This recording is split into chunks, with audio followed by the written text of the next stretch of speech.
Welcome back to Good Afternoon with Wragg and Wragg. I'm Tom. And I'm Calum. This next part of the show is where we interview two specialist guests. These guests are experts in the field of psychology. And a bit later on the show, they might be doing a psychological assessment of us.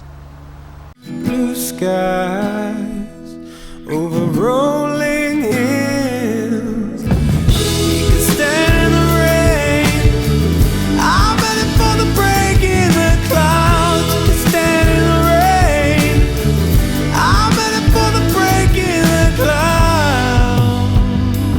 Our guests are now in the studio with us. Thanks so much. Thanks for having us. They're both doctors of psychology, and their names are Eric Streisenberg and Tony Wood. So we wanted to start by asking you a little bit about what you two do. I work with people who are quite sad people.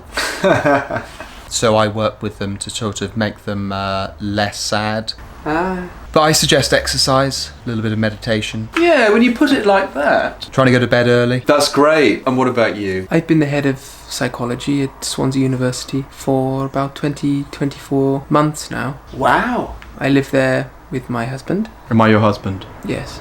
We're in a relationship. That sounds like us. My area of focus is on the relationship between trauma and mental health. Yeah, I remember in my life, I had a bit of a period like that. I'm definitely out of it now. Tony's Welsh. I met him in Wales. But we met each other on a beach in Wales. Eric was sunbathing and I was there fishing, and I caught a big fish, and Eric came over to have a look at my fish. I just asked him to hold my rod for a moment while I went and nipped to the bathroom. I suppose that was it, really. Yeah, it was love at first sight. I'm just so grateful to be with Tony and really truly in love. You both were saying. Sometimes we work with the same people as well. Sometimes people that have been through a lot of trauma, they later in life become sad. Yeah, and then some of the sad people I work with have had trauma. Sort of it's exactly the same. I've been working with a guy called Martin. He's just turned 54. He is quite sad. He's a smoker and a drinker. He eats M&Ms for breakfast. But I feel like he's made real good ground since we've been working together. He says he doesn't put as many M&Ms in his bowl of cereal in the morning. That's been the main point of improvement. So that's just a little bit about the work I've been doing with him. I've been working with a young boy called Benjamin. Benjamin is from a broken family, a family based in the valleys in Merthyr. He was very heavily addicted to pornography. He would find himself masturbating in the morning, at night time, and sometimes at lunch.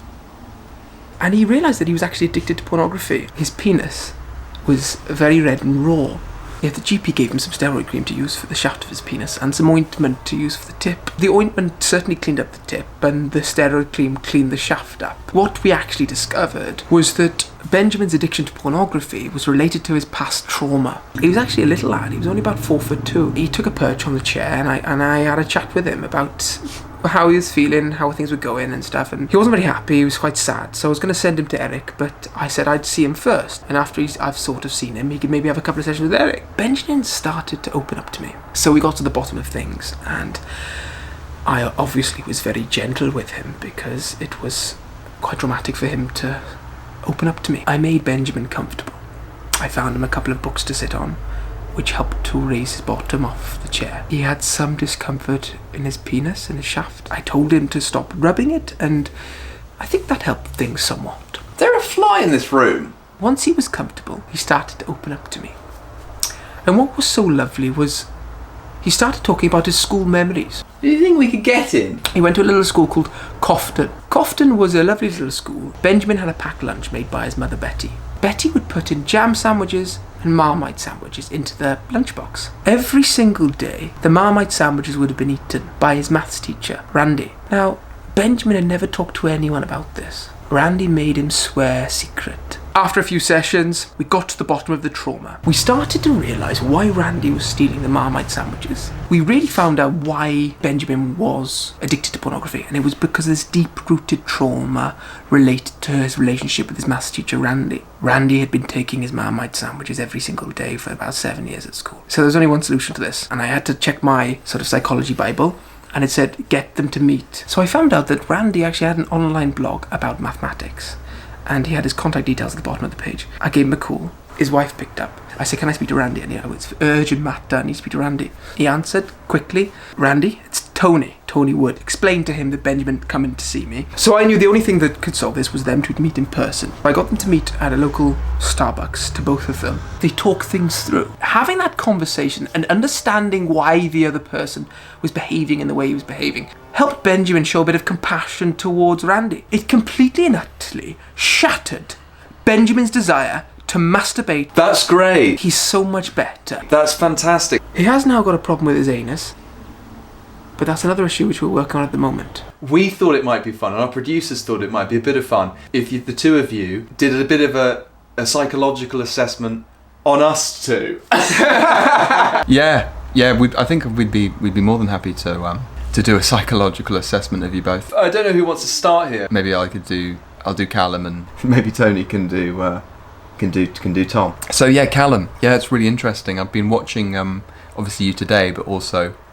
been watching the show for a while. You're very patient with Tom. I imagine he's a handful. That sounds about right. It's amazing how you deal with Tom. He seems almost impossible to work with. I don't know where the show would be without you. I don't think you'd have a show. That's really interesting. Any minor traumas that you've had in your life, you seem to have healed yourself through holistic ways. Calum, how was that for you, hearing them? I think they got a lot right. What do you think about Tom? I'd like to just echo firstly what Derek said there, because I think he hit the nail on the head with everything there. So of course, Tom, I could share some of my insights. From what I observe from a psychological point of view, underneath you there is something soft. It's like the inside of an egg, like a yolk. You've got a very softy yolk, and it's runny and it's gorgeous and it's rich and it's orange. But Tom, what I see is this firm, hard shell. We don't get to see your inner soft self, your yolky, eggy, runny self. Do you see it, Eric? I didn't. No, we can't see his runny self. And I actually remember I was in bed with you a couple of nights ago, Eric,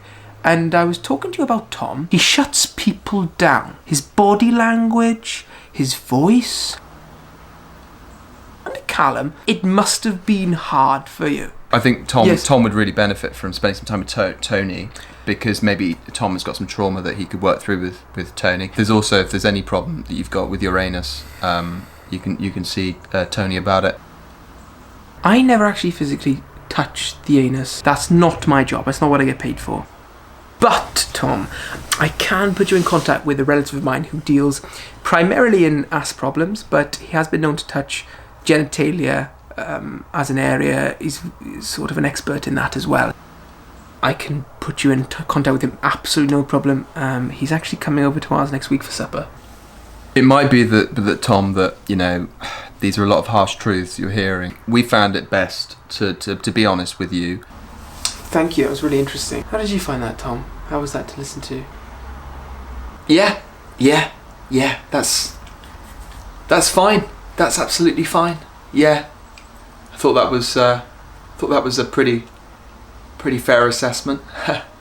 So thanks so much to you two for coming in. You'll be back. You won't be back that quickly. I found it really fascinating, really, having them in. So I want to thank you both enormously for coming in and spending your afternoon here. Thanks for having us. It's been an absolute joy. And that actually brings us to the end of the show. Did we have fun today? Yeah. I had some fun. Yeah. And then we had our guests for the day. They were fascinating guests. Yeah, I didn't agree with everything they said. I thought they did you quite well. I found that they were quite nice to you. And I feel I got a bit of a short straw. But maybe next time I'll have a bit of a longer straw. I hope it hasn't seemed like I've slightly unravelled in today's episode. No, I think you've shown a vulnerability, Tom, which has been really nice to see. So that's sort of the end of the show. Cal, what are you doing after the show? Want to get a bite together? I'm actually going to go and pick up my friend from school. How old's the friend? 18. Is it a man or a girl? It's a man. How do you know him? Soccer. Can I come? I've got a couple of hours free. Might be a bit strange if I turn up with you. So I can't come. That's okay. That's okay. I got loads of stuff on as well. I'm thinking about probably sitting in my car and listening to the radio. They've got programmes on it. I don't know if you've ever listened to it, and some of them are quite funny. Thanks very much for watching today. This has been Good Afternoon with Wragg and Wragg. Good afternoon. That's a wrap. Yeah, it's a fucking wrap, mate. Oh yeah, should we go to the psychologist? Wragg and Wragg.